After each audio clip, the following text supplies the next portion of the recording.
नमस्कार दोस्तों, welcome back to my channel. इस वीडियो में मैं आपके एक और सवाल का जवाब देने वाली हूँ और सवाल है ही ऐसा जो बहुत लोगों के दिलों को छूने वाला है। तो बात किसी ने पूछी मुझसे शिव और पार्वती के रिश्ते के बारे में। तो ये पूछा कि जब गॉडेस सती सोचती हैं या उनका ध्यान करती हैं या उन पे फोकस करती हैं तो उनके फोकस करने को या उनके ध्यान करने को चेजिंग क्यों नहीं कहा जाता, हमारे ध्यान करने को या हमारे फोकस करने को, यानी कि हम जब उस व्यक्ति के बारे में फैंटेसाइज करते हैं, अपने ट्विन के बारे में या हम किसी और पर्सन अपने सोलमेट के बारे में, क्योंकि यहाँ पे सब तरह के लोग हैं, यहाँ स्टार सीड्स हैं, यहाँ ट्विन फ्लेम्स हैं और यहाँ लाइट वर्कर्स भी हैं। तो स्पेसिफिक नहीं है, लेकिन ये सारे जो लोग हैं ये ऑलमोस्ट सिमिलर होते हैं। एक तरह से इनका जो पर्पस होता है प्लैनेट अर्थ पे वो सेम ही होता है और वो होता है असेंशन एंड मिशन वर्क। और ये सवाल बहुत ही इम्पॉर्टेंट और बहुत ही अच्छा और बहुत ही इंटेलिजेंट सवाल भी है, क्योंकि इसमें पूछने वाले व्यक्ति ने या और भी जो लोग इससे रेजोनेट करेंगे वो यही सोचेंगे कि ऐसा कहते भी हैं कि जिस चीज़ पे हम फोकस करते हैं वो चीज़ बढ़ जाती है। लॉ ऑफ अट्रैक्शन में भी यही कहा जाता है। तो अगर आपको किसी चीज़ को इंक्रीज़ करना, अपनी लाइफ में अबंडेंस लानी हो, प्रॉस्पेरिटी लानी हो, प्यार लाना हो, अच्छी चीज़ें, अच्छे एक्सपीरियंसेस लाने हो, तो हमें उन चीज़ों के बारे में बार बार सोचना चाहिए या हमें ऐसा ही कहना चाहिए कि ये हो रहा है। We should think like those thoughts and we should talk like those thoughts. ये आपको लॉ ऑफ अट्रैक्शन की कम्युनिटी से और लॉ ऑफ अट्रैक्शन सिखाने वाले लोगों ने बताया होगा, जो आपको मैनिफेस्टेशन करना सिखाते हैं। अच्छे और बुरे के बीच में भी एक थिन लाइन होती है और उस थिन लाइन को हमें क्रॉस नहीं करना होता है। और जो मिडिल पाथ जिसके बारे में बुद्धा ने भी बताया है, वो मिडिल पाथ भी यही कहता है कि आपको कभी एक्सट्रीम में नहीं जाना। तो क्या हम ऐसा कुछ करते हैं कि हम एक्सट्रीम में चले जाते हैं अपने फैंटेसी वर्ल्ड में, अपनी इमेजिनेशन में? इस सवाल के जवाब को देने के लिए और चेजिंग, रनिंग, फोकस्ड अटेंशन, इन तीनों चीज़ों के बारे में बात करने के लिए मुझे शिव, पार्वती और सती की कहानी को सुनाना पड़ेगा। अब बहुत से लोग ये तो जानते हैं कि शिव की वाइफ पार्वती हैं, लेकिन पार्वती उनके जीवन में क्यों आई? उससे पहले उनके जीवन में कोई और थी और वो थी सती। सती उनकी पहली पत्नी थी और दक्ष प्रजापति की बेटी थी। दक्ष प्रजापति एक घमंडी राजा था जो शिव से नफरत करता था, उन्हें बहुत डिसलाइक करता था। पिछले वीडियो में मैंने आपको बताया था कि किस प्रकार रिश्तेदार, परिवारजन, पड़ोसी, अड़ोसी, ऑफिस के लोग, दोस्त, यार और स्कूल कॉलेज से ही, मतलब शुरू से ही हो जाता है, बचपन से ही बहुत से ऐसे लोग होते हैं जिनका आपके ऊपर इम्पैक्ट होता है। उनके तानों का, उनकी सोच का आप पे एक प्रभाव हो जाता है और उस प्रभाव को हम प्रोग्रामिंग कहते हैं, जो बचपन से हमको सोसाइटी से मिलता है सोसाइटल फ्लॉज के रूप में। उन चीज़ों की वजह से हम डर डर के जीते हैं या फिर हम एक ऐसी एनर्जी में आ जाते हैं जिसमें हम खुद को 100% एक्सेप्ट नहीं करते। तो हम क्यों रामायण पढ़ते हैं, क्यों महाभारत पढ़ते हैं, क्यों हम पुराण पढ़ते हैं? सारे के सारे अभी तो कोई नहीं पढ़ता, बहुत कम लोग पढ़ते हैं, क्योंकि पहले जो हमारी एजुकेशन सिस्टम थी उसमें ये सब इंक्लूडेड था। तो बचपन से ही इंसान को ये पता हो जाता था कि लाइफ में ये सारी प्रॉब्लम्स, ये सारी चैलेंजेस आएंगी। तो शिव जी के जो ससुर थे दक्ष प्रजापति, वो ही उनको दिन भर परेशान करते थे, हर वक्त उनके अगेंस्ट प्लानिंग और प्लॉटिंग करते थे। दिन भर से मेरा मतलब है नेगेटिव एनर्जीज भेजते थे और उन्होंने शिव को बहुत इंसल्ट किया, बहुत एम्बैरेस किया, क्योंकि शिव देवों के देव महादेव हैं। उनको ऑब्वियसली हर पूजा में उनका होना ज़रूरी है, लेकिन दक्ष प्रजापति इतना घमंडी और मगरूर था कि वो शिव को नीचा दिखाने के लिए अपनी पूजाओं में शिव को भी इंक्लूडेड नहीं करता था।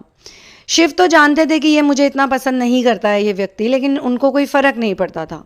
और दक्ष प्रजापति क्यों शिवा से इतना ट्रिगर होता था? इसलिए क्योंकि वो एक बहुत मटीरियलिस्टिक और ईगोटिस्टिकल इंसान था और शिवा बिल्कुल भी मटीरियलिस्टिक नहीं थे। शिवा की जो लाइफस्टाइल थी वो बिल्कुल नेचर ओरिएंटेड थी। हर वक्त अपने जानवरों के साथ रहना, नंदी के साथ रहना, गले में सांप को रखना, और वो तो हर किसी को एक्सेप्ट करते थे, चाहे कोई राक्षस हो, चाहे कोई भूत हो, चाहे कोई प्रेत हो, कोई भी शिव जी के आगे पीछे घूम सकता था, बिकॉज उनकी वाइब्रेशंस इतनी पीसफुल थी और इतनी loving and kind and accepting थी कि जैसे हम कहते हैं ना कि एक जहरीला सांप भी उनको कभी डसेगा नहीं। क्यों? जो एनिमल्स होते हैं वो वाइब्रेशंस को बहुत आसानी से पढ़ लेते हैं और सांप एक ऐसा एनिमल है जो कि सिर्फ और सिर्फ वाइब्रेशंस पे चलता है। जब हम सपेरे को देखते हैं उसके आगे बीन बजाते हुए तो हम बहुत खुश होते हैं। बचपन में तो हम बहुत इंजॉय करते थे, तालियां बजाते थे। लेकिन जब धीरे धीरे बड़े हुए और पढ़ाई लिखाई थोड़ी करी, साइंस और एनिमल्स के बारे में पढ़ा, तो पता चला कि सांप के तो कान होते ही नहीं है। सांप केवल वाइब्रेशंस के थ्रू ही रिएक्शन देता है या रिस्पॉन्स देता है। तो अगर कोई व्यक्ति ऐसा होगा जिसकी बहुत अच्छी वाइब्रेशन होंगी, बहुत पॉजिटिव वाइब्रेशन होंगी, जिसमें दूर दूर तक फियर का कोई नामो निशान नहीं होगा, तो ऐसे व्यक्ति के आगे पीछे सांप भी बिल्कुल उनके पालतू बन जाते हैं। और बहुत से मैंने इंटरनेट पे वीडियोस देखे हैं लोगों के जो स्नेक्स को पालते हैं। तो अब सोचिए, जहरीले सांपों को पालने वाला व्यक्ति, जंगल में रहने वाला व्यक्ति, अपने आप में अकेला रहने वाला व्यक्ति। Shiva was a proper hermit. Hermit वो लोग होते हैं जो दूसरों के साथ नहीं रह सकते, उनको अपनी एक स्पेस चाहिए होती है और उनको सिर्फ कुदरत की चीज़ें पसंद होती है, उनको सॉलिट्यूड बहुत पसंद होता है, उनको फ़र्क नहीं पड़ता दुनियादारी से। और दक्ष प्रजापति तो उल्टा था। दक्ष प्रजापति के यहाँ तो हर वक्त पार्टीज़ होती थी, मतलब उनके ज़माने में प्रयोजन जिसे हम बोलते हैं, सेरेमनीज़ होती थी। वो बहुत सारे लोगों को बुलाता था, देवी देवताओं को ट्रीट करता था, बहुत अच्छे अच्छे कपड़े पहनता था, बहुत गहने थे, उसके बाद जेवर थे, बहुत धन था, बहुत ऑप्युलेंट उसकी लाइफ थी। और आप कभी भी ध्यान रखिएगा, रावण के साथ भी यही हुआ था, कंस के साथ भी यही हुआ था। जितने भी लोग हद से ज़्यादा मटीरियलिस्टिक हो जाते हैं, जिनकी लाइफ में कोई मिशन नहीं होता, कोई पर्पस नहीं होता, बस अपनी इमेज और पैसा, अपनी इमेज और पैसा, दो ही चीज़ें उनको चलाती हैं, या तो पैसा या तो इमेज। अगर आप बड़े बड़े बॉलीवुड सेलिब्रिटीज़ को भी देखेंगे या बहुत बड़े पॉलिटिशियंस के बारे में जानेंगे, इवन जितने भी लोग छोटे मोटे लेवल पे जो पॉपुलर होते हैं, तो आप देखेंगे कि वो अपनी मार्केटिंग पे बहुत पैसा खर्च करते हैं। इनफैक्ट उनकी कमाई का एक बहुत बड़ा हिस्सा मार्केटिंग में जाता है। तो वो किसकी मार्केटिंग कर रहे हैं, किस चीज़ की मार्केटिंग कर रहे हैं? वो केवल अपनी और अपने इमेज की मार्केटिंग कर रहे हैं, और इमेज जो है उसी को ईगो कहा जाता है। तो ये जो क्वेश्चन इन्होंने पूछा है, इसमें इन्होंने जो प्रेम है उसको चेजिंग समझ लिया है। प्रेम का मतलब चेजिंग नहीं होता है। अगर आप किसी को चाहते हैं, किसी को पसंद करते हैं, किसी को प्यार करते हैं, तो एक इंस्टेंट कनेक्शन आपके बीच में बन जाता है।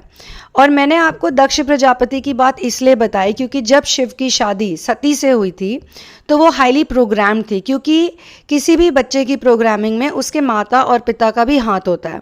और अगर पिता आपको ऐसा मिल जाए, इतना मगरूर, इतना क्रूअल, जो किसी की सुने ना, जो हमेशा उल्टी बातें करें, जो अपना ही बस ढोल बजाए सारा दिन, जो एक नार्सिसिस्ट हो, आज की भाषा में हम ऐसे व्यक्ति को नार्सिसिस्टिक पर्सन कहेंगे। और दक्ष प्रजापति को देख के तो साफ लगता था कि उसे तो डिसऑर्डर ही है, जितना मैंने उसकी स्टोरी को पढ़ा है। लेकिन फिर भी आप देखिए, बहुत से नार्सिसिस्टिक लोग बहुत सक्सेसफुल होते हैं, क्योंकि उनको ये पता होता है कि पैसा, फेम, नेम, रिकग्निशन, ये सारी चीज़ों से वो किसी ना किसी को प्रभावित कर सकते हैं। जैसे जैसे समय बदलता गया, बढ़ता गया, आगे होता गया, वैसे वैसे उसके अंदर ये घमंड बढ़ता ही गया। और जानते तो सभी थे कि इसका अंत बहुत बुरा होगा, लेकिन कोई शायद कुछ कहना नहीं चाह रहा था उस वक्त। तो सती को जब शिव से प्रेम हुआ था तो उन्होंने कभी भी शिवा को चेज नहीं किया था। उन दोनों का रिलेशनशिप बहुत ही नेचुरल था।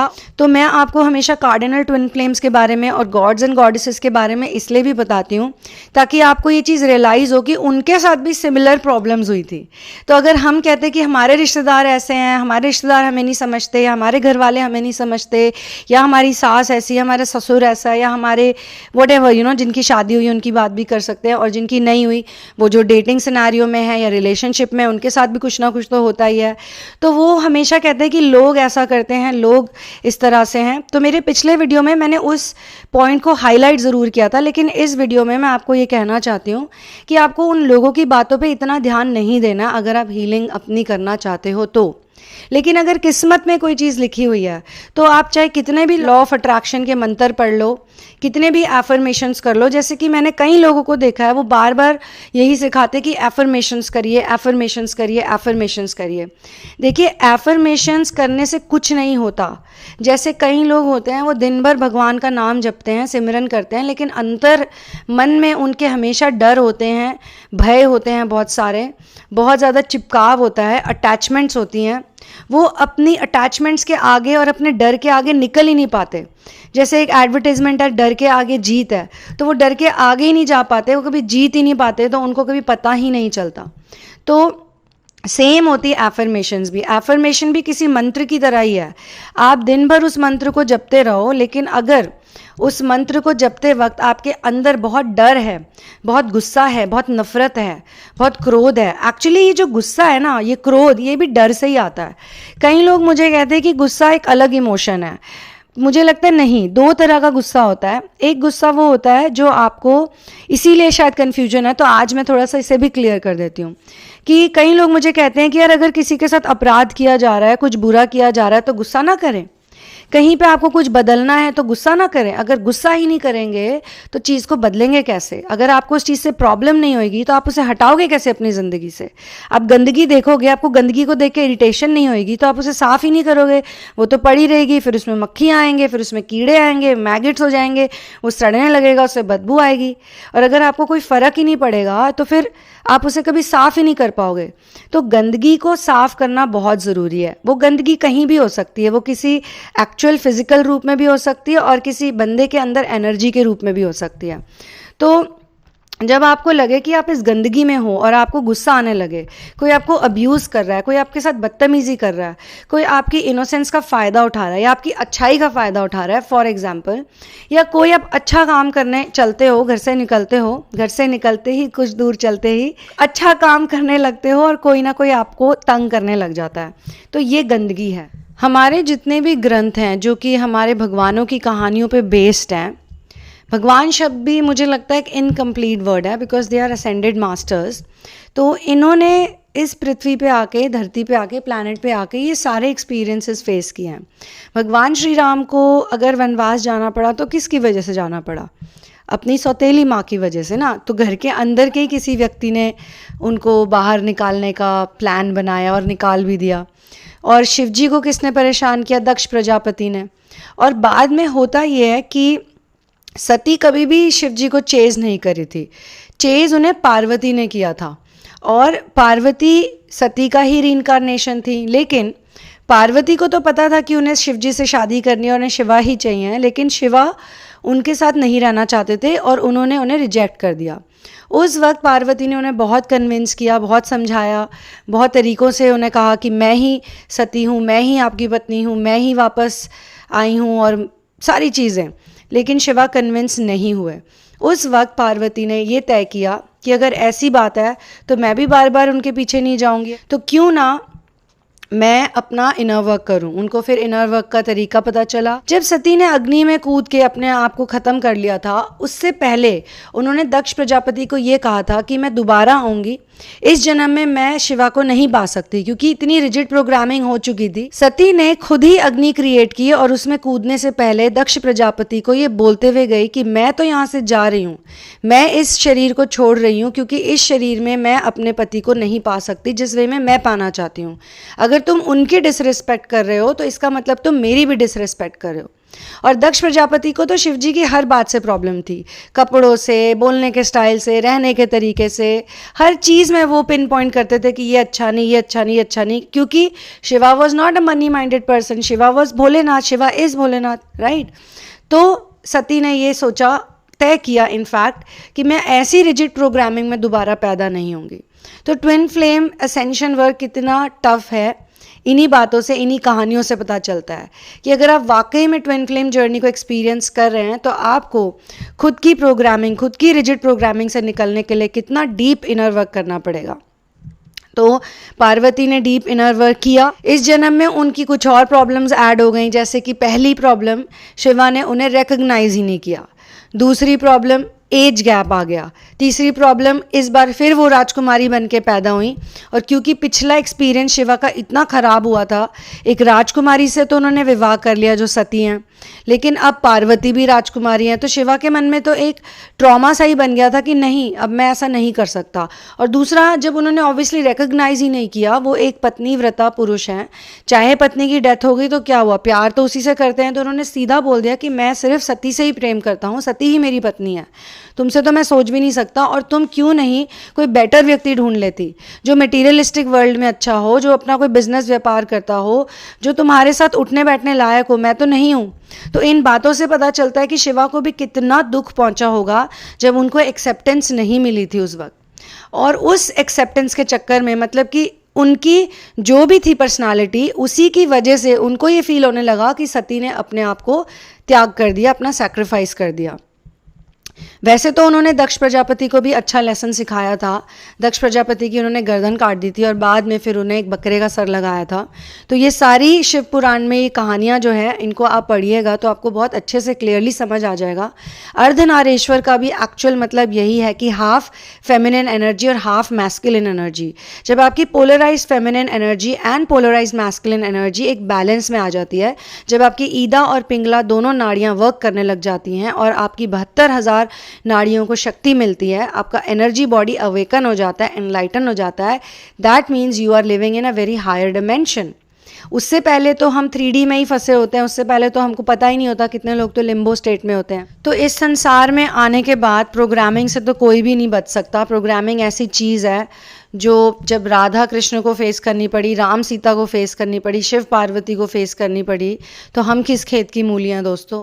उनकी तो पूजा ही इसलिए की जाती है क्योंकि उन्होंने इन बातों को दिल से नहीं लगाया और इसको एक इनर वर्क का रास्ता बनाया। जब कैकेयी ने श्री राम को वनवास में भेज दिया तो श्री राम ने बिल्कुल भी कंप्लेन नहीं किया, ये नहीं कहा कि ऐसा क्यों किया इन्होंने मेरे साथ। और सबसे पहले श्री राम ने ही रिलैक्स होकर उन्हें माफ़ कर दिया था कि कोई बात नहीं, उनसे गलती हो गई, क्योंकि वो मन ही मन ये जानते थे कि this will be a great opportunity. वो कैसे? आप सोच रहे होंगे शायद मैं रावण को मारने की बात कर रही हूँ, नहीं, उस वक्त उन्हें रावण का पता भी नहीं था। राम जो थे वो गुरुकुल में पढ़े थे और उन्हें नेचर से बहुत ज़्यादा प्रेम था, जंगलों से, जानवरों से, और उनको ये भी पता था कि ऐसे बहुत से लोग हैं जो इन लोकेशंस में रहते हैं और राजा के साथ उनका कभी डायरेक्ट कांटेक्ट होता नहीं है। अगर आप आगे की भी कहानी पढ़ते हो उत्तर रामायण की, तो उसमें भी यही बताया गया है कि वो अपना वेश बदल के रोज़ रात को नगर में घूमते थे। आज की डेट में आप बताइए ऐसा कौन सा मंत्री है या ऐसा कौन सा प्रेसिडेंट है या ऐसा कौन सा राजा है जो अपने सारे सुख छोड़ दे, और राजा का मतलब वो किंग रूलर की तरह ना ले। राजा का मतलब उनके लिए था सर्विंग अदर पीपल, वो खुद को लोगों का सर्वेंट कहते थे। तो तभी तो राजा राम जैसा कोई हुआ नहीं। राजा राम के भी अगर आप कैरेक्टर को पढ़ोगे तो आपको कितनी चीज़ें उनसे सीखने को मिलेंगी। श्री राम ने कभी जातिवाद नहीं किया, कभी कास्टिज्म नहीं किया, और एक छोटे से छोटे सिटीजन की बात को भी महत्व वो देते थे और हर किसी को सुनते थे। अपने गुप्तचर उन्होंने चारों तरफ लगा रखे थे। ऐसा कहते हैं कि राम राज्य जैसा कभी राज्य हुआ नहीं, और जिन जिन राजाओं ने आगे जाके, बहुत से ऐसे राजा आए जैसे हरीशचंद्र आए, विक्रमादित्य आए, और भी ना जाने ऐसे कितने हैं जिन्होंने उनके फुटस्टेप्स को फॉलो किया और अपने ही काल में एक राम राज्य की स्थापना करी। राम राज्य का मतलब ही यही है कि किंग कभी भी खुद को किंग की तरह नहीं देखता, वो अपने आप को दूसरों का सेवक समझता है और वो ये सोचता है कि मुझे जो ये पोस्ट मिली है ये सिर्फ मेरे लिए नहीं मिली, आने वाले वंशजों के लिए भी है। और न जाने कितने ऐसे लोग हैं, कितने ऐसे मेन हैं, कितने ऐसे मैस्कुलिन हैं जो इस चीज़ से सीख लेंगे।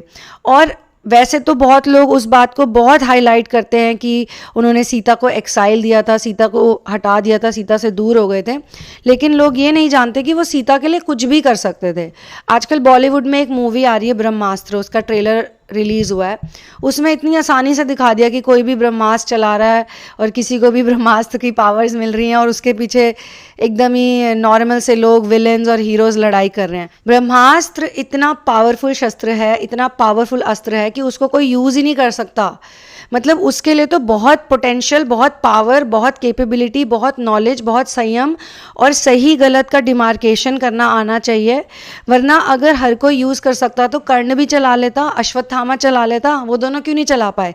क्योंकि उनके मन में खोट था, उनके मन में कपट था, उनके मन में नेगेटिविटी थी, ईर्ष्या थी और वो गलत की साइड खड़े थे। तो उनका ब्रह्मास्त्र तो चला ही नहीं उनसे। इन चीज़ों को लोग स्टडी नहीं करते हैं। हमारे देश की सबसे बड़ी आजकल यही प्रॉब्लम है कि एक तो मेंटल हेल्थ प्रॉब्लम्स के साथ बहुत लोग जूझ रहे हैं और साइकेट्रिस्ट के पास जाते हैं और साइकेट्रिस्ट केवल उनको गोलियां दे देते हैं। फीस तो बहुत ज़्यादा चार्ज करते हैं और एक एक मिनट का हिसाब रखते हैं। अगर आपने उनसे 1 घंटे की अपॉइंटमेंट लिया तो 1 घंटे से आप 1 मिनट ऊपर नहीं कर सकते, उसके इमीडिएटली बाद वो आपको चार्ज करने लग जाते हैं। और छोटे छोटे 12-13 साल के बच्चों को भी वो गोलियाँ दे देते हैं। क्योंकि मेरी जान पहचान में ऐसे लोग हैं और क्योंकि मेरे पास लोग काउंसलिंग के लिए आते हैं तो मुझे बताते हैं कि मुझे दवाई दे दी, मुझे ये दे दी, वो दे दी, प्रोजैक दे दी, ज़ैनेक्स दे दी। दरअसल ये जितने भी डिसऑर्डर्स हैं, bipolar, split personality, multiple personality, जितने भी डिसऑर्डर्स हैं, इनका मेडिकली कोई ट्रीटमेंट नहीं है। इनका इलाज या तो केवल आध्यात्मिकता से किया जा सकता है, या फिर जैसे उन लोगों के कर्म ही ऐसे होते हैं, उनके ऊपर डिमोनिक पोजेशन हो जाता है बेसिकली, और वो डीमंस ही उनसे ये सारे गलत काम करवाते हैं। तो अब आप समझिए, चेजिंग का मतलब क्या है? किसी के पीछे पड़ जाना। चेजिंग का मतलब है किसी को कन्विंस करना।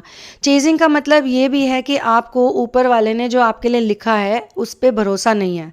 मतलब आपकी लाइफ की कहानी पहले से लिखी जा चुकी है, अब आप उसके अगेंस्ट जा रहे हो, अब आप सरेंडर नहीं कर रहे हो। तो गुरु नानक देव जी ने बहुत अच्छा शब्द हम सबको सिखाया है, हुक्म। हुक्म रजाई चलना, नानक लिखिया नाल। तो हम इस हुक्म को ही फॉलो नहीं करते हैं, हम इसीलिए सरेंडर नहीं करते और तड़पते रहते हैं। तो आपके नसीब में, आपकी किस्मत में जो भी लिखा है उसको अगर आप एक्सेप्ट कर लोगे ना, तो आपकी एनर्जी भी बहुत अच्छी हो जाएगी, आप बहुत हैप्पी भी रहोगे। और जिसके साथ भी आपका, जो भी कोई आपके लव इंटरेस्ट है, आपके लाइफ पार्टनर है, जिनके साथ भी आपका सेपरेशन चल रहा है, आपका वो सेपरेशन भी आपको सेपरेशन जैसा फील नहीं होएगा। अगर सेपरेशन का टाइम लिखा है, इतने साल लिखे हैं, तो वो तो आपको भोगने ही पड़ेंगे, क्योंकि वो आपकी पत्री में है, वो आपकी हॉरोस्कोप में भी है, और वो कोई, आप इसे कोई दोष नहीं कह सकते हो, वो एक लेसन है। आपको नहीं पता कि इस सेपरेशन की वजह से आपको आगे आने वाले काल में, यानी कि कालांतर में, आपको इससे क्या फ़ायदा होने वाला है, इससे क्या क्या बेनिफिट्स होने वाले हैं। हम सिर्फ इतना सा हिस्सा देखते हैं, इतना छोटा सा टाइम, 3, 4, 5 साल। और आजकल की दुनिया में तो 4, 5, 10 साल, 12 साल में भी लोगों की इतनी हालत ख़राब हो जाती है, क्योंकि वो वेट करते रहते हैं, वो वेटिंग एनर्जीज़ में रहते हैं। पार्वती ने शिवा का वेट करना बिल्कुल ख़त्म कर दिया। शिवा और पार्वती एक बहुत अच्छा एग्जाम्पल है यूनियन एनर्जीज़ का, क्योंकि पार्वती ने अपना इनर वर्क किया, उनको चेज करना बंद कर दिया, मेंटली भी उनके बारे में सोचना बंद कर दिया। जब उनकी पूरी गॉडेस एनर्जी रिवाइव हो गई और पूरा उनको भी सब स्मरण हो गया और शिवा को भी उधर सब स्मरण हो गया, क्योंकि शिवा उनके मिरर हैं। तो मिरर कब तक सामने की पिक्चर नहीं देखेगा?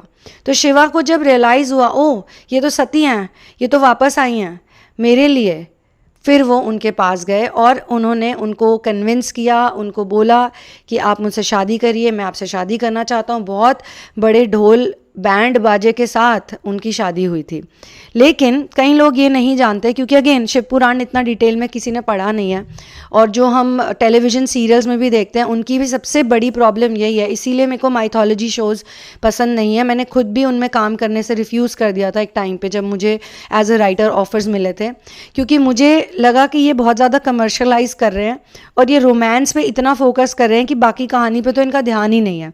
और तो और वो भगवान के एपिसोड्स को भी इतना खींच रहे होते थे, इतना स्ट्रेच कर देते थे कि मुझे लिखते हुए भी कई बार लगता था कि यार ये भगवान का एपिसोड चल रहा है या ये शिव पुराण का लिख रहे हैं, हम रामायण की बात कर रहे हैं, महाभारत की बात कर रहे हैं, या हम कोई पिक्चर की स्टोरी बना रहे हैं। तो वो इस तरीके से जब वो स्ट्रेच करते रहते थे ज़बरदस्ती, वो मुझे अच्छा नहीं लगता था बिल्कुल भी। क्योंकि ये जितनी भी स्टोरीज़ हमको पता है, जितने भी पुराणों में हुआ, ये हमारी कोई माइथोलॉजी नहीं है, ये हमारा कल्चर है, ये हमारी history actually. Ramayana is our history, Mahabharata is our history. और हम इतने ज़्यादा आगे थे, इतने ज़्यादा एडवांस थी हमारी ह्यूमन रेस, इंडियन रेस इतनी एडवांस थी कि उनको ये पता था कि आने वाले समय में क्या होने वाला है, आने वाले समय में क्या एनर्जीज़ होंगी, किस तरह के लोग आएंगे। तो उन्होंने इन स्टोरीज़ को प्रिजर्व करके रखा हम जैसों के लिए, ताकि जब हम वापस असेंशन टाइम में आए तो हमारे पास ये सारे डॉक्यूमेंट्स और सारे टेक्स्ट हों। इनफैक्ट सतयुग में तो कोई पेपर वर्क भी नहीं किया जाता, सतयुग में कोई लिखा पढ़ी नहीं की जाती है। तभी तो वाल्मीकि ने महाकाव्य रामायण सबसे पहला लिखा था, क्योंकि वो आने वाली पीढ़ी को ये देना चाहते थे। ये स्टोरी इतनी पावरफुल है, इतनी ब्यूटीफुल है, जिसको इस स्टोरी में इंटरेस्ट आ जाए तो उसकी तो लाइफ ही बदल सकती है। तो क्यों मैं आपको ये बातें बता रही हूँ? क्योंकि चेजिंग एक ऐसी चीज़ है जो हमें बिल्कुल नहीं करनी चाहिए। सीता जी ने श्री राम को कभी चेज नहीं किया। मैं आपको बताती हूँ कैसे। राधा जी ने बिल्कुल चेज नहीं किया, इवन सती ने भी नहीं किया। अगर सती चेजर एनर्जीज में होती तो वो अग्नि में क्यों कूद जाती? वो क्यों अपने प्राण वहीं पे ले लेती? वो क्यों अपनी लाइफ को स्टॉप कर देती? तो ये मिस्टेक्स हैं। ये मिस्टेक्स तब आती हैं जब आपने इस साइंटिफिक और स्पिरिचुअल ट्विन फ्लेम कॉन्सेप्ट को इतना रोमांटिक कर दिया। और आपकी गलती नहीं है इसमें, ये गलती उन कोचेस की है, हीलर्स की है, उन सारे लोगों की है जो इसको रोमांटिक वे में प्रीच कर रहे हैं। रोमांस और प्रेम अलग है। अगर कोई आपको प्यार से कोई लेटर लिखता है और उस लेटर में वो आपको कुछ 4-5 चीज़ें बताता है कि मेरे साथ ये हुआ, मेरे साथ वो हुआ, ये हुआ, तो उसको आप रोमांटिकली मत लो, उसको एक स्पिरिचुअल वे में लो, उसको एक आध्यात्मिक वे में लो कि ये एक ट्रू लव है। जब श्री कृष्ण ने अपने कज़न को भेजा था राधा जी को देखने के लिए गोपियों के साथ, उन्होंने कहा था कि तुम जाओ ज़रा देख कर आओ वो कैसी हैं। वो कहते थे कि वो तो कैसी होंगी ना जाने, वो कितना रोती होंगी, कितना मुझे मिस करती होंगी, लेकिन मैं तो उन्हें बहुत ज़्यादा मिस करता हूँ। तो उनके कज़न ने बोला कि अगर ऐसी बात है, मतलब कज़न को थोड़ा सा फ़नी लग रहा था, कज़न को लग रहा था ये रियलिस्टिक नहीं है, ये क्या बातें कर रहे हैं। क्योंकि वो एक इंटेलेक्चुअल थे और ज्ञान मार्ग पे थे, तो उनको सिर्फ वही बातें समझ में आ रही थी जो ज्ञान मार्ग में बताई जाती हैं। तो उन्होंने श्री कृष्ण को ये तक टॉन्ट मारा कि मुझे तो इस बात पे भी हंसी आ रही है, या ये तो हो ही नहीं सकता। एक सरकाज़म था। सरकाज़म भी एक बड़ी नेगेटिव एनर्जी होती है अगर वो फ़नी ना हो तो। कई लोग सरकाज़म को किसी को ह्यूमिलिएट करने के लिए, एम्बैरस करने के लिए भी यूज़ करते हैं। तो श्री कृष्ण ने भी सोचा ठीक है, क्यों ना तुम खुद ही वहाँ चले जाओ और खुद ही उनसे मिल लो, खुद ही उनको देखो, और फिर तुम्हें पता चलेगा कि मुझे उनकी याद क्यों आती है। ऐसा कौन सा प्यार है मेरे अंदर उनके लिए जो मुझे यहाँ पे बैठ के भी मैं बार बार उनके बारे में सोच रहा हूँ। ट्विन फ्लेम गुरुज और असेंडेड मास्टर्स जो होते हैं वो क्यों इतना आगे चले जाते हैं, क्यों उनका यूनियन हो जाता है? क्योंकि वो अपने इस पेन को पी लेते हैं, वो इस पेन से भागते नहीं हैं। अगर उनको लगता है कि मतलब एक दर्द हो रहा है, एक पेन हो रहा है, एक फीलिंग आ रही है, तो वो अपनी फीलिंग्स को ऑनर करते हैं। श्री कृष्ण को जब भी राधा की याद आती थी तो वो ये नहीं कहते थे मुझे याद क्यों आ रही है, मुझे नहीं सोचना इस बारे में, ओ मुझे कितनी तकलीफ़ हो रही है। वो सोचते थे कि मुझे याद आ रही है, मैं एक्सेप्ट करता हूँ कि मुझे याद आ रही है, मुझे बहुत तकलीफ़ हो रही है इस वक्त। तो जब उनके वो कज़न, या उनके वो कज़न, कई लोग कज़न भी कहते हैं ना, दोस्त भी कहते हैं, जब वो वहाँ पे गए तो पहले तो उन्होंने देखा कि सारी गोपियाँ सब एकदम सैड हैं और सारा कुछ नज़ारा देखा। फिर धीरे धीरे उन गोपियों ने ही उनको बिल्कुल सब कुछ सिखा दिया कि भक्ति क्या होती है, भक्ति रस क्या होता है। और बाद में तो वो बिल्कुल बाल खोल के नाचते गाते वहाँ से आने लगे। और तो और उन्होंने श्री कृष्ण को भी वहीं देख लिया राधा के साथ बैठे हुए घाट पे। तो वो एकदम ही भौचक्के से रह गए कि अभी तो मैं उनसे महल में मिलकर आया हूँ, अभी तो वो मुझसे दुख भरी बातें कर रहे थे, अभी तो वो मुझसे ये सब कह रहे थे, और अब ये यहाँ पे बैठे हुए हैं। मतलब कोई मजाक चल रहा है क्या मेरे साथ? धीरे धीरे उनको समझ में आया कि वो कभी अलग है ही नहीं, राधा कृष्ण अलग नहीं है, गोपियाँ कृष्ण से अलग नहीं है, वो सब लोग जो कृष्ण से जुड़े हुए हैं वो अलग नहीं है उनसे। क्यों? क्योंकि उन्होंने टोटल एक्सेप्ट कर लिया कि हाँ सेपरेशन है तो है, ये तो पृथ्वी है, इसमें तो ये सब होना ही है, ये प्लैनेट अर्थ है, यहाँ पे क्या, यहाँ पे तो सभी ऐसे हैं, तो भगवान ये सारे पेन्स क्यों ले रहे हैं, गॉड्स एंड गॉडेसेस ये पेन्स क्यों ले रहे हैं, क्यों ले रहे हैं? ताकि वो हम जैसों को ये दिखा सके कि भाई मेरे साथ भी ये हुआ है। उन्होंने अपने पेन को इतना ऑनर कर लिया कि वो देखिए कहाँ चले गए। और राम सीता को देखिए, राम सीता के जीवन में क्या सेपरेशन नहीं हुआ? कितनी बार हुआ। जब पहले किडनैपिंग हुई तब हो गया, फिर सेकंड टाइम एग्जाइल में हो गया, लेकिन क्या उन दोनों ने कभी भी एक दूसरे के लिए कुछ गलत शब्द बोले, इसने मुझे छोड़ दिया, या उन्होंने ऐसे बोला कि अरे मैं कहाँ फंस गया? Never never never. आप सोच भी नहीं सकते। So much trust, so much faith, so much respect they have for each other. जब श्री राम की किसी और से शादी होने की बात हुई तो उन्होंने क्लियरली कह दिया कि मैं ऐसा कभी नहीं करूँगा। ठीक है, मेरे पिता ने बहुत सारी शादियाँ करी और बाकी राजा को अलाउड है, लेकिन मैंने सीता को भी वचन दिया है कि मैं उनके अलावा किसी और से कभी किसी और का सोचूंगा भी नहीं। And he lived up to that commitment, he lived up to it. और सीता जी, उन्होंने तो कभी चेज नहीं किया श्री राम को। वाल्मीकि भी आए, फिर उन्होंने भी बोला कि सीता मेरे आश्रम में रही है, सीता मेरी बेटी है और वो बिल्कुल पवित्र है, दोनों लव कुश आपके ही पुत्र हैं। तो श्री राम ने बोला कि मैंने तो कभी सीता को डाउट किया ही नहीं था, मैंने ना तब किया ना अब किया। मैं जितना सीता से प्यार करता हूँ, जितना सीता के वियोग में मैं रोया हूँ, मैं दुखी हुआ हूँ, शायद कोई भी नहीं हो सकता। लेकिन मैं क्या करूँ, मैं एक राजा हूँ, मैं मजबूर हूँ, इस सिंहासन पे मैं बैठा हूँ और इसमें अगर सीता को मुझे बिठाना है तो मुझे ये परीक्षा करानी है, वो भी इन लोगों के लिए, इस क्राउड के लिए, इस जनता के लिए। मैं क्या करूं, मैं मजबूर हूं, मैं सिर्फ राजधर्म की वजह से ये कर रहा हूं। और वो अपने इमोशंस भी नहीं उस वक्त दिखा सकते थे कि जब उन्होंने वापस सीता को इतने दिनों के बाद देखा, पहले तो तब देखा था जब लवकुश उन पे तीर चलाने वाले थे और सीता जी वहाँ पहुँच गई थी, तो उन्होंने भी तो नहीं सोचा था कभी हमारा ऐसे वापस से यूनिटी होएगी या हम वापस देखेंगे भी एक दूसरे को। उन्होंने तो अपने दिमाग से वो बातें निकाल ही दी थी। उन्होंने तो अपनी संतान के साथ भी समय कभी व्यतीत नहीं किया, तो उन्हें तो ये भी नहीं पता था कि उनके 2 बेटे पैदा हुए, जुड़वा बच्चे पैदा हुए हैं, जिसमें से एक सीता जी ने कुशा से बनाए थे। तो जब उन्होंने उस दिन सीता को देखा होगा तो कितने शॉक हो गए होंगे और कितने खुश हुए होंगे। लेकिन अगले दिन जब सीता राज दरबार में आई तो he had to be the king, he had to be like okay poker faced, कि मैं अपने कोई इमोशंस नहीं दिखा सकता। और सीता जी की पावर देखिए, आप फेमिनिन गॉडेस की पावर देखिए, एक सच्ची देवी की पावर देखिए, कितनी पावरफुल हैं। लोग तो उन्हें ऐसे दिखाते हैं कि वो बहुत दुखी थी, वो एक अबला नारी थी, नहीं, वो बहुत पावरफुल गॉडेस हैं। वो पहले राम से असेंड हो चुकी थी, इसीलिए तो उन्होंने ये सारे दिन ऐसे काटे, अपना मिशन वर्क करती रही। धरती की पुत्री है वो, जननी की पुत्री हैं, सोचो, वो मदर अर्थ की बेटी है। तो जो मदर अर्थ की बेटी है तो फिर वो मदर अर्थ का मिशन क्यों नहीं पूरा करेगी? मदर अर्थ तो खुद फेमिनिन है, खुद फेमिनिन एनर्जी है। तो एक फेमिनिन एनर्जी होते हुए उनकी ये रिस्पॉन्सिबिलिटी बनती थी कि आने वाली सारी फेमिनिन्स को भी वो इस चेजर एनर्जी में कभी ना पड़ने दे। अपनी लाइफ से उन्होंने और औरतों को यही सिखाया था कि मत भागो किसी के पीछे। अगर कोई तुम्हारे साथ नहीं रहना चाहता, फिर वो भले ही राजा राम ही क्यों ना हो, जिनमें कोई कमी नहीं है, वो परफेक्ट है, वो उत्तम पुरुष है, उत्तम पुरुष को भी मजबूरी में ऐसा करना पड़ा, तो क्या फ़ायदा, क्या फ़र्क पड़ता है? किसी के पीछे भागने से क्या होगा? सती कभी नहीं भागी। सती ने भी ये एडमिट किया कि मेरी प्रोग्रामिंग ही ऐसी है, जिस पिता के घर में मैं पैदा हुई हूँ यहाँ पे एनर्जीज ही ऐसी हैं, मैं इस जीवन में शिव को पा ही नहीं सकती, चाहे मैं कुछ भी कर लूँ। तो मैं यहाँ से जा रही हूँ, मैं फिर आऊँगी, वापस आऊँगी। तो उस वक्त जब श्री राम ने सीता से ये क्वेश्चन पूछा तो सीता ने सीधा बोल दिया कि आपको आज मैं ऐसा जवाब दूंगी कि आपकी परीक्षा भी पूरी हो जाएगी। सीता जी ने बोला कि मुझे आना ही नहीं है सिंहासन पे, मुझे प्रूव ही नहीं करना किसी को, इसीलिए आज मैं कुछ ऐसा करके जाऊंगी कि ये जो लोगों ने इतना ड्रामा मचा के रखा है, जो इतना लोग कर रहे हैं, इतना बोल रहे हैं, ये लोग हमेशा के लिए चुप हो जाएंगे। और मैं नारी को भी कभी उस पोजीशन में नहीं आने दूंगी कि मेरी वजह से हर नारी को फिर परीक्षा देनी पड़ेगी। कितनी औरतें अग्नि परीक्षा दे सकती, चलो मुझ में तो वो शक्ति है कि मैं वो परीक्षा दे सकती हूँ। क्या हर कॉमन लेडी में भी वो पावर्स हैं कि वो अग्नि में कूद जाए? और क्यों कूदे वो अग्नि में, और क्यों वो प्रूव करे किसी को कि वो प्योर है, कि उसमें कोई कमी नहीं है, उसमें कोई खराबी नहीं है? तो इसीलिए हे धरती माँ, अगर मैं करेक्ट हूँ, अगर मैं सही हूँ, तो आप मुझे अपने अंदर संभालो, मुझे अपने साथ ले जाओ। So this is what she did. ये चेजिंग नहीं है, ये तो बहुत स्ट्रॉन्ग वुमेन है। अब कई लोगों को इस स्टोरी को सुन के लगेगा ओ कितना दुख भरा अंत है, ऐसा नहीं है, क्योंकि सीता और राम लक्ष्मी और विष्णु हैं। उनको भी इतना पता ही है कि यार हम यहाँ पर थोड़े से टाइम के लिए तो गए हैं, और थोड़े से टाइम पे भी हमें मिशन वर्क करना है। एक तो हमें सारा राम राज्य करना है जिसमें सब जगह लव हो, इक्वालिटी हो, सारी प्रोस्पेरिटी हो। फिर हमें उस रावण को मारना है। उनकी सबसे बड़ी प्रॉब्लम तो रावण था, क्योंकि उस टाइम पे रावण ने पूरी ब्रह्मांड में हाहाकार मचा रखा था। रावण ने इतना तंग कर दिया था कि आप सोच भी नहीं सकते। तो इस वजह से श्री राम को आना पड़ा, क्योंकि उनको शिवा ने ही वरदान दिया था, और शिवा ने बोला कि मैंने ही उसे वरदान दिया तो मैं उसे नहीं मार सकता।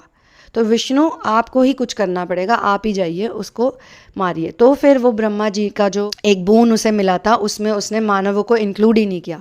इस वजह से श्री राम को मानव रूप में जाना पड़ा। मानव रूप में वो आए, उन्होंने अपना काम किया और रावण को उन्होंने गुड बाय किया वहाँ से। रावण की तो एनर्जी है जो इल्यूमिनाती की एनर्जी है, या जो राक्षसों की एनर्जी है। राक्षसों का राजा, इल्यूजन का राजा है रावण। जो चीज़ इल्यूजन पे चल रही है दोस्तों, वो सब माया नगरी की है। इवन माया नगरी जो है उसको बनाने वाला कौन है? मारीच। रावण जानता था कि जो उनका मामा है मारीच, वो एक बहुत ही हाई लेवल का मायावी है। तो उन्होंने बोला कि ऐसा हो सकता है कि हम लोग चले जाएं यहाँ से, हमें जाना पड़े, कुछ भी हो सकता है, क्योंकि ये देवता भी चुपचाप तो बैठेंगे नहीं। तो मेरे जाने के बाद भी कुछ ऐसा क्रिएट करो, कोई ऐसी सिटी क्रिएट करो, कुछ ऐसा जुगाड़ करो कि ये जो राक्षसों की एनर्जी है ये कभी ख़त्म ही ना आए।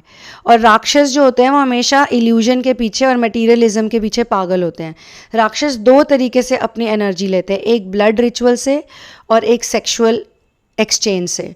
तभी तो रावण इतनी सारी औरतों को किडनैप कर लेता था और उनका रेप कर देता था। Ravana was a serial rapist, और वो ऐसी औरतें ढूंढता था जो बहुत पावरफुल होती थी और उनकी मर्जी के बिना उनके साथ वो ज़बरदस्ती करता था। इन्हीं औरतों के श्रापों की वजह से रावण का ये हाल हुआ है। रावण तो बहुत ताकतवर था, उसको तो कोई मार ही नहीं सकता था, वो तो कुछ भी कर सकता था, वो इतना बड़ा मायावी था और वो इतना बड़ा धोखेबाज था, वो अपने खुद के भाइयों को वो धोखा दे चुका था। इवन जो लोग कहते हैं कि रावण बड़ा विद्वान था, रावण ने सोने की लंका बनाई थी, शायद वही है कि लोगों को पूरा पता ही नहीं है, स्टडीज़ तो करी नहीं है। अब वही अंग्रेज़ी पढ़ाई अगर आप करते रहोगे, वही आप सर्टिफिकेट लेते रहोगे जगह जगह जाके, अंग्रेज़ी पढ़ाई में तो वो चाहते ही नहीं थे कभी भी इंडियंस अपनी असली ख़जाने को प्राप्त करें, क्योंकि उन्होंने जब ये एजुकेशन सिस्टम बनाया था तब हम उनके अंडर स्लेव्स थे, हम उनके कॉलोनी का हिस्सा थे, हम एक कॉलोनी थे, हम सिर्फ स्लेव्स थे, गुलाम। तो वो नहीं चाहते थे कि उनका गुलाम इतना स्मार्ट हो जाए, इतनी नॉलेज उसे मिल जाए। तो सबसे पहले इनका स्कूल बंद करो भैया, इनका गुरुकुल बंद करो और अपना स्कूल चलाओ, हम इन्हें अपनी हिस्ट्री पढ़ाएंगे जो कि सिर्फ मुश्किल से 500, 600, 1000 साल पुरानी थी, और हमारी हिस्ट्री तो 10-10 हज़ार साल पुरानी है। तो जितने भी ये राक्षसी कार्य होते हैं, ये सब के सब आज भी रावण के अंडर ही हो रहे, क्योंकि रावण की बनाई हुई माया नगरी तो हर स्टेट में, हर जगह में चल रही है। इसका कोई फिजिकल एड्रेस नहीं होता है, ठीक है, इसका कोई फिजिकल एड्रेस नहीं होता है। जिसने अपने ही भाई को चीट किया था, कुबेर ने सोने की लंका बनाई थी एक्चुअली में, और जब उस लंका की पूजा हो रही थी और वहाँ पे वो शिफ्ट होने वाला था, तो एज अ ब्राह्मण दान में रावण ने सोने की लंका अपने ही भाई से मांग ली और बेसिकली छीन ली। अब उससे कोई लड़ने तो जाएगा नहीं, और अपने ही भतीजे की, यानी कि नल कुबेर, जो कुबेर के बेटे थे, नल कुबेर की पत्नी का, फियोंसे का रेप कर दिया था रावण ने। तो मैं इस कहानी में, इन सारी कहानियों में बहुत डीप जा सकती हूँ। अगर आपको क्वेश्चंस पूछना, आपको इंटरेस्ट हो इसी तरीके का, तो मैं आपको खुशी खुशी उसका आंसर दूंगी। I will be very happy to answer.